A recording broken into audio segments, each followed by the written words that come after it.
I remember being told that our great-grandparents were coming over and they were going to be giving us a doll. She was creepy from the very beginning. But they were all freaked out by her. They didn't want anything to do with her.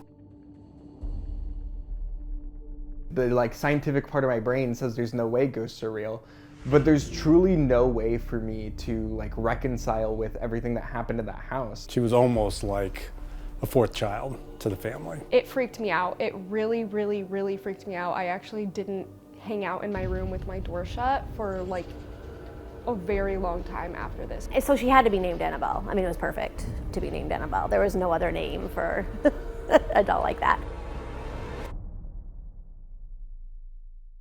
My name is Sara Hoover. My name is James Lane. My name is Caleb Lane. My name is Carly Lane. Before Annabelle came into our lives, it was pretty uneventful. It was busy. It was full. 3 kids. Pretty typical suburban life. Moved in the house and started the family, and everything was pretty chaotic in terms of how families go with the young kiddos. Pretty typical.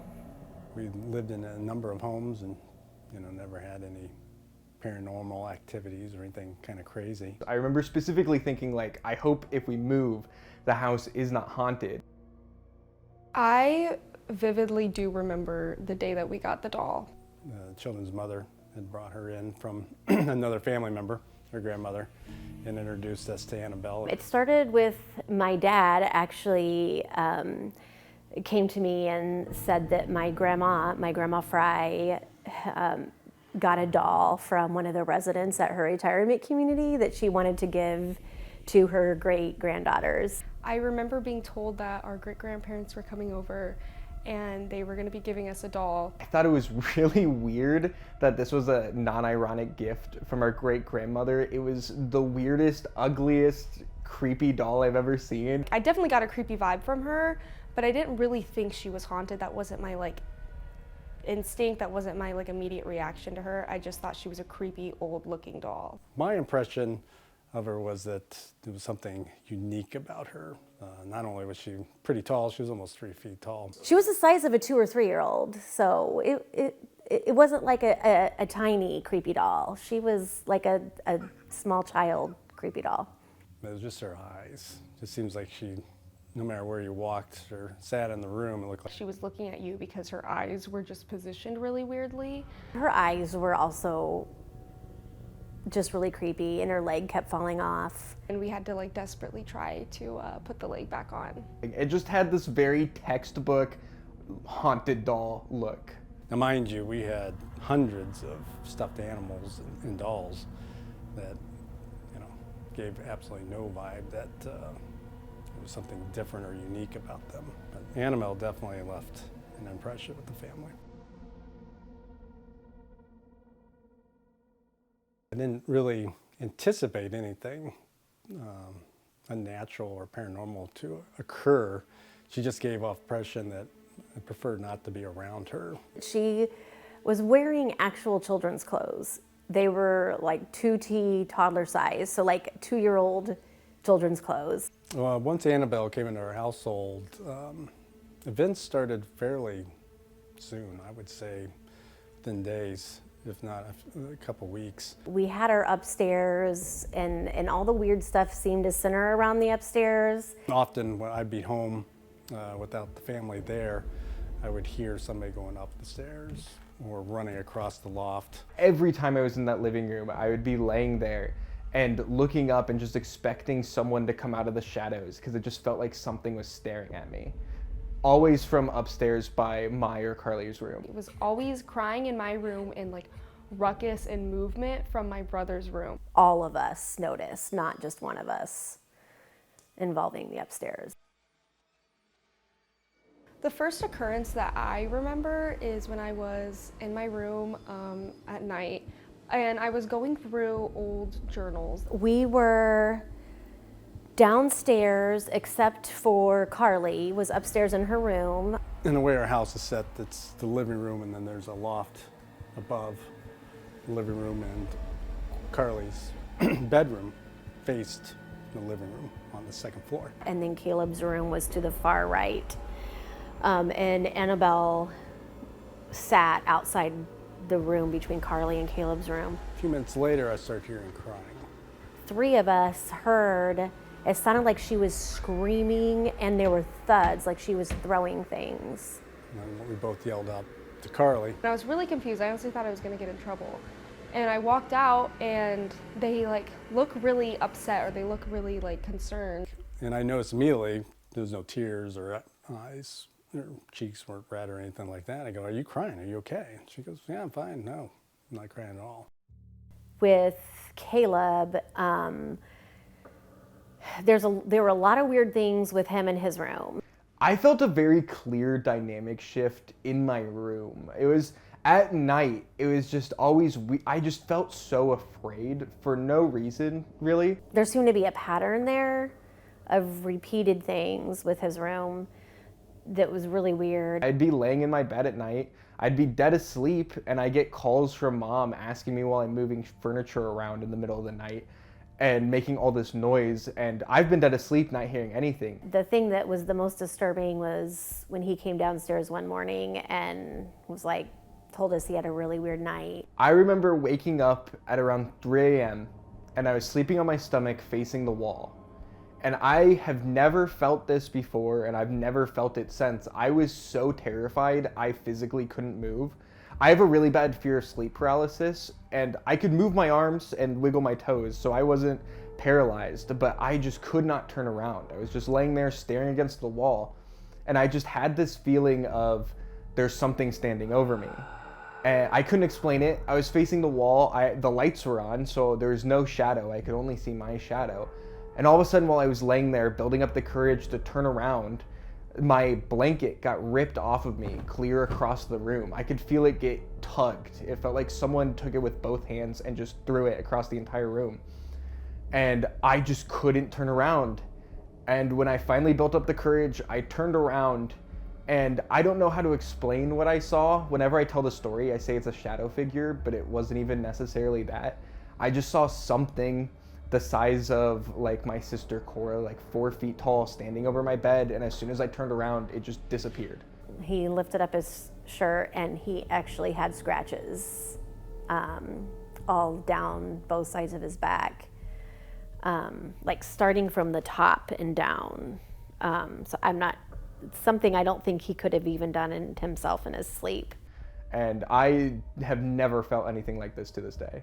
His mother told me that, that he had been scratched on his back. He told me he was scratched on his back and showed me the photos of it.